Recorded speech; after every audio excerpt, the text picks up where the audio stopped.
नमस्ते। मैं हीरामणि वाधवा, आपकी दोस्त, ऑनलाइन पर सबका तहे दिल स्वागत करती हूँ। आज तक मैंने कई सारे विषय आपके साथ चर्चा की और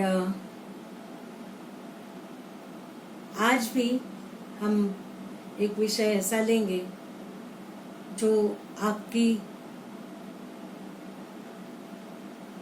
जहाँ पर आपका करियर है उसमें तो काम आएगा ही आएगा, लेकिन जिंदगी भर आपका वो साथी बना रहेगा, क्योंकि आपको उसके मुताबिक ही चलना है और आप चलते भी हैं, लेकिन उसके टेक्निक्स हम लोग जानते नहीं। और जो भी आज तक मैंने विषय लिए हैं, मुझे आशा है कि आपको उनका अच्छा उपयोग होगा और आप अच्छी तरह से इस्तेमाल करोगे। तो आइए हम आज जो विषय पर चर्चा करेंगे वो है पर्सनालिटी डेवलपमेंट। पर्सन यानी व्यक्ति, पर्सनालिटी यानी व्यक्तिमत्व, डेवलपमेंट यानी विकास। पर्सनालिटी डेवलपमेंट यानी व्यक्तिमत्व विकास। ये व्यक्तिमत्व विकास की जरूरत है क्या? यस, पूरी जिंदगी भर उसका हमें बहुत फायदा होता है। व्यक्तिमत्व विकास कब से शुरू होता है, कहाँ से शुरू होता है, तो हम इस पर भी गौर करेंगे। व्यक्तिमत्व विकास देखा जाए तो पूरी जिंदगी भर हमारा विकास होता ही रहता है। हम बहुत सारी जगहों पर बहुत सारे अनुभव लेते सीखते हैं, घर में, स्कूल में, कॉलेज में, दोस्तों में, मतलब सोशल साइकोलॉजिकल, मतलब सामाजिक, मानसिक, भौतिक, आर्थिक, ये और शारीरिक, ये सभी जो घटक है हमारे साथ, उसके अनुसार हम लोगों का विकास होता रहता है। अब हम लें तो व्यक्तिमत्व विकास कब से शुरू होता है? वैसे देखा जाए तो माँ के गर्भ से ही, जब बच्चा गर्भ में होता है, गर्भावस्था से ही व्यक्तिमत्व विकास शुरू होता है। कैसे? तो उस पर सभी असर होते हैं। फिर शारीरिक मतलब जो भी वो अच्छा आहार लेगी, अच्छा खाना खाएगी अच्छी तरह से, तो बच्चे का भी विकास अच्छी तरह से होता है। शारीरिक, मानसिक देखा जाए तो उसके घर का वातावरण कैसा है, परिवार कैसा है।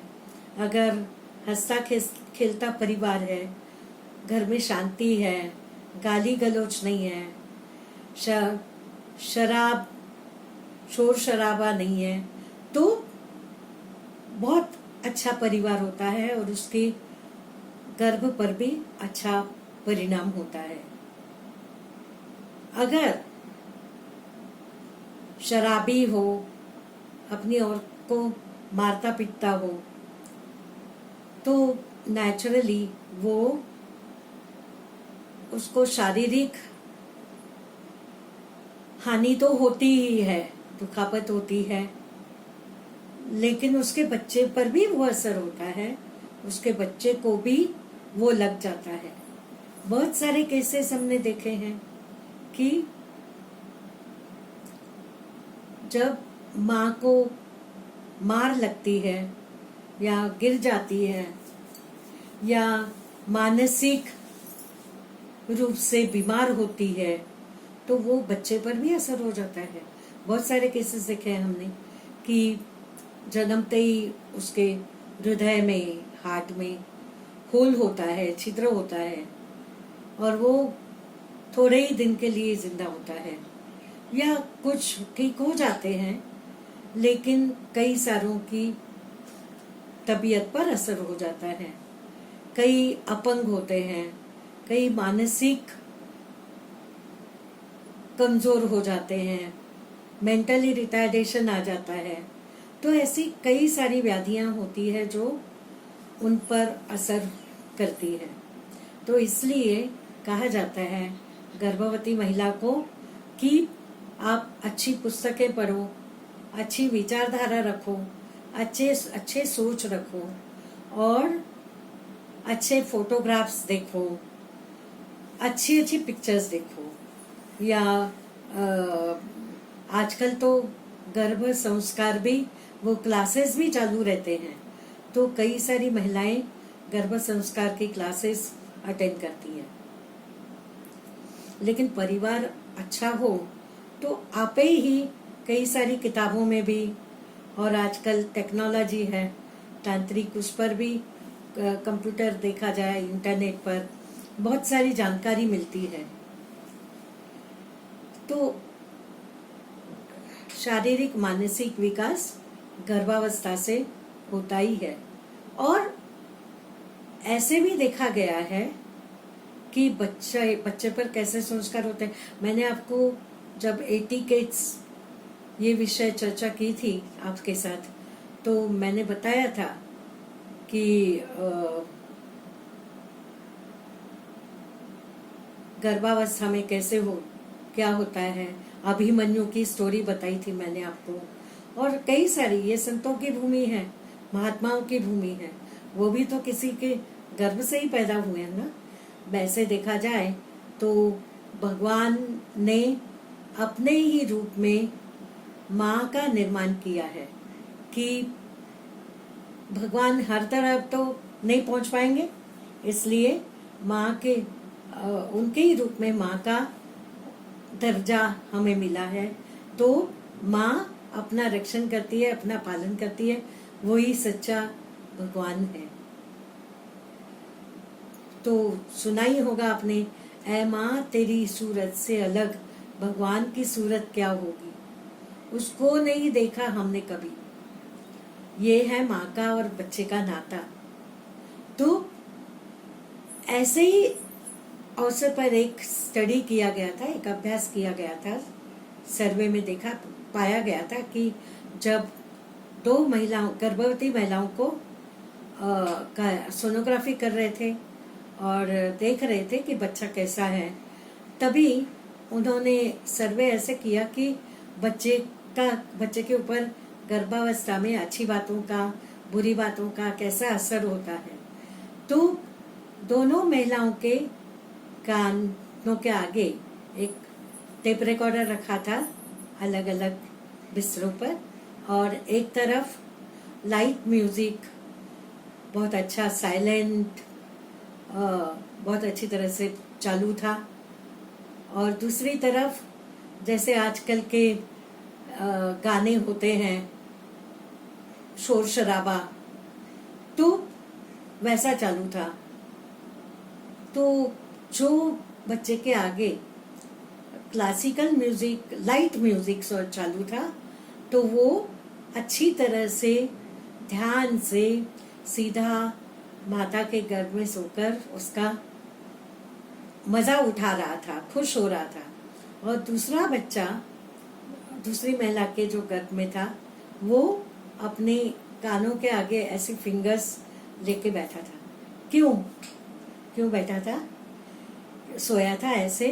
क्योंकि उसको वो अच्छा नहीं लग रहा था शोर शराबा, वो उसको ये इसमें मजा नहीं आ रहा था। तो ये प्रूफ है, ये एविडेंस है कि गर्भावस्था में कैसे कैसे परिणाम होते हैं। तो है ना ये विकास गर्भावस्था का। जब बच्चा जन्म लेता है तो आस्ते आस्ते उसकी वो बढ़ता जाता है बच्चा, शारीरिक मानसिक दृष्टि से और बौद्धिक। फिर सामाजिक तो आस्ते आस्ते बाद में होता जाता है बड़ा। तो जब शारीरिक हम देखते हैं तो वो आस्ते आस्ते अपने माँ बाप को पहचानने लगता है, पलटी लेता है, रेंगता है, फिर उठ के बैठता है, माँ की इंगली पकड़ के खड़ा रहता है, चलता है। तो इसको माइलस्टोन कहा जाता है। आस्ते आस्ते उसका बढ़ावा होता जाता है। और फिर जैसे घर का वातावरण होगा वैसे ही उस पर संस्कार भी होते जाते हैं। सवेरे उठना, प्रेयर करना, प्रार्थना करना टाइम पर, मतलब जैसे जैसे उस पर असर डालेंगे वैसा वैसा बच्चा अनुकरण उसका करता है। साफ सफाई के बारे में मैंने देखे हैं कई सारे बच्चे कि छोटेपन में ही उनके पैरों में थोड़ा भी कीचड़ लगेगा, ऐसे ऐसे पैर करके दिखाते हैं कि नहीं नहीं मेरे को पहले साफ करो। तो क्योंकि ये संस्कार। फिर जैसे बड़े होते हैं थोड़े बच्चे, उनको प्ले ग्रुप में, छोटे स्कूल में, नर्सरी में डाला जाता है। बच्चों के साथ पढ़ाई करते हैं, खेलते खेलते, हंसते खेलते वो पढ़ाई का मजा लेते हैं, उनकी दोस्ती आगे हो जाती है। ये फिर आस्ते आस्ते सामाजिक इसमें वो ढल जाते हैं, उनको खुद को डालते हैं, तो सामाजिक वातावरण भी उनको मिलता है। अभी ऐसे एक उदाहरण है कि जब माता पिता ये सोचते हैं कि बच्चे स्कूल में जाए और उनको स्कूल में छोड़ा तो अपनी जिम्मेदारी खलास हुई क्या? नहीं, क्योंकि स्कूल में बच्चे को डालने के बाद उनकी जिम्मेदारी है उनका टीचर्स और पेरेंट्स, उनका नाता, रिश्ता कैसा जोड़ना चाहिए, बच्चे की तरक्की हो रही है कि नहीं हो रही है वो देखना चाहिए। स्कूल में जाके उसको देखना चाहिए। ऐसे नहीं कि उस पर विश्वास नहीं है, लेकिन उसको ऐसा लगना चाहिए कि वाह मेरे घर के भी आते हैं और मेरी टीचर से मुझसे मिलकर जाते हैं। पैसे नहीं देने चाहिए, टिफिन देना चाहिए। अभी उसकी बात पर मुझे एक उदाहरण याद आ रहा है कि एक बच्चा वो हर रोज स्कूल बैग लेके यूनिफॉर्म डालकर माता पिता से कहता था हाँ मैं स्कूल जाता हूँ, और माँ भी चलो बाबा ठीक है स्कूल जाओ तो मैं अपने काम करूँ। उसको लगता था मेरी जिम्मेदारी पूरी हो गई, वो पैसे दे देती थी। और वो बच्चा स्कूल में जाने का बहाना करके वो रास्ते पर ही वो पैसों के साथ गोटियां लेता, दूसरे बच्चों के साथ खेलता था, और गोटियां खेलते खेलते खेलते उसको जुआ की आदत हो गई। जुआ खेलने लगा, पैसा आएगा कहाँ से, चोरी करने लगा। चोरी कर कर के फिर आस्ते आस्ते शराबी बन गया, पैसे और भी चाहिए, और भी बुरी आदतें लगी, डाका डालने लगा, बड़ा बड़ा बनता गया। और उसके बाद इसके इतने गुने बढ़ गए कि उसको जेल में डाला, लेकिन फांसी की सजा सुनाई गई। फांसी की सजा सुनाई तो आखिरी इच्छा पूछते हैं कि आपकी आखिरी इच्छा क्या है। तो जज ने जब पूछा तो उसने कहा कि मुझे मेरी माँ से मिलना है। तो जज ने उसको इजाजत दे दी। वो जब माँ से मिल रहा है, वहां पर मिलता है, तो उसका जोर से कान काटता है, उसका पूरा हिस्सा ही निकाल दिया है कान का काट के। और वो उससे कहता है कि इस सारी नौबत की कारण तू है। अगर आज मुझे अच्छे संस्कार मिलते, मुझे अच्छा बर्ताव करने की आप उसका असर डालती थी, बर्ताव अच्छा मुझ में डालती थी, तो आज मुझ पर ऐसी नौबत नहीं आती। तो देखो, कभी ना कभी ये बातें सामने आ जाती है और माता पिता को भी फिर वो सहन करना पड़ता है।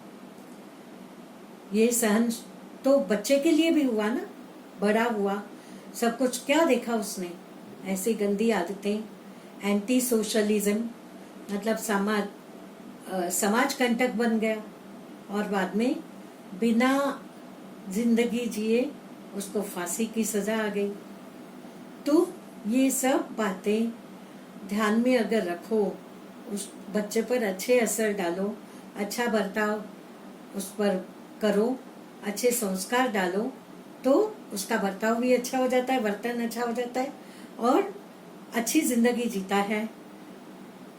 ऐसे ही एक बच्चा मैंने देखा था कि उसके पिताजी उसको बहुत मारते थे, इतना मारते थे कि वो उसकी कभी उन्होंने सुनी ही नहीं। तो ऐसे ही वो स्कूल में जाते समय उसके पास फीस के कुछ पैसे दिए कि फीस भरना, उसके हाथ से पैसे गुम हो गए, गिर गए। तो वो बहुत डरने लगा, वो डर के मारे कुछ घर में बोला नहीं और स्कूल का बहाना करके कहीं पर भी रास्ते पर धक्के खाते रहा। बाद में सबको पता चला कि वो पढ़ाई उसने छोड़ दी है, लेकिन तब तक बहुत देर हो चुकी थी। जब मैं उससे मिली तभी उसने मुझे वही कहा कि अगर आप मुझसे पहले मिलती तो आज मेरी हालत ऐसी नहीं होती। तो ऐसे बहुत बहुत सारे केसेस हैं जो हम देखते हैं। लेकिन ये व्यक्तिमत्व विकास करने के लिए शारीरिक, मानसिक, बौद्धिक, इकोनॉमिक, ये सब मतलब आर्थिक जो भी है वो उसके लिए सब टेक्निक्स है, वो व्यक्तिमत्व विकास के अंग हैं। तो हम एक एक उसका टेक्निक देखेंगे कि उसके क्या क्या टेक्निक्स हैं और उसके भी बारे में चर्चा जरूर करेंगे। तो अब हम देखेंगे तो एक पहला है ए, अल्फाबेटिकली मैंने ये खुद सब टेक्निक्स डिजाइन किए हुए हैं। चलते हैं हम लोग सभी उसके मुताबिक चलते हैं और समझते भी हैं, लेकिन हमें ये सब जानकारी नहीं होती। अब हम देखेंगे तो ए फॉर एक्सेप्टेंस। एक्सेप्टेंस यानी स्वीकार, स्वीकार करना। हमें ऐसी भावना होनी चाहिए कि किसी को भी दूर नहीं करना है, हमें सोशल डिस्टेंसिंग मतलब सामाजिक दृष्टि से किसी को भी दूर नहीं करना है और अच्छी तरह से सबसे मिलजुल कर रहना है। ये काला है, ये गोरा है, ये गरीब है, ये श्रीमंत है, इसकी जात वो है, उसका धर्म कैसा है, ये सब हमें नहीं देखना चाहिए। हम लोग सोशल एनिमल हैं, यानी सामाजिक प्राणी है, बौद्धिक बुद्धिजीवी प्राणी है। तो हमें उसके मुताबिक सबके साथ इकट्ठा रहना चाहिए। हम क्या एनिमल्स की तरह, जानवरों की तरह जिंदगी नहीं जी रहे। तो सबको जैसे भी हैं वैसे स्वीकार करना चाहिए। किसी में अगर कोई खामी देखी तो उसको सुधारो, लेकिन उसको धिकारो मत। अभी हम अपने शरीर का भी एक्सेप्टेंस करते हैं ना, स्वीकार करते हैं। जैसे कभी हमें कुछ लग गया, काटते काटते चाकू लग गया, या हमारी खाते खाते जीभ पर कट आ गया, तो क्या हम निकाल के फेंकते तो नहीं है, उसको एक्सेप्ट करते हैं ना। तो वैसे ही जैसे हम अपने शरीर को एक्सेप्ट करते हैं। अभी ये बात होते होते मुझे याद आ रहा है कि एक लुई ब्रेल नामक आदमी, छोटा बच्चा था, छोटा सा बच्चा था वो। आपको पता है कि बच्चे माँ बाप का अनुकरण करते हैं। बाप चमड़े का काम करता था, चमड़ा काटते काटते नहीं, उसने बाप का अनुकरण किया उसने चाकू लिया और उसने भी चमड़ा काटना शुरू किया। चमड़ा काटते काटते वो चाकू उसकी आंखों में लग गया, तो दोनों आंखें उसकी खराब हो गई और वो नहीं देख पाता। तो उसको क्या घर में एक्सेप्ट नहीं किया? जरूर किया। उसको अच्छी तरह से पढ़ाई का उसके इसमें जिंदगी में उसकी भी कमी नहीं की। वो पढ़ा लिखा, लेकिन उसने सोचा कि मैं तो कैसे भी करके कुछ तो पढ़ा लिखा हूँ, लेकिन आगे लोगों को कुछ उपयोग होना चाहिए।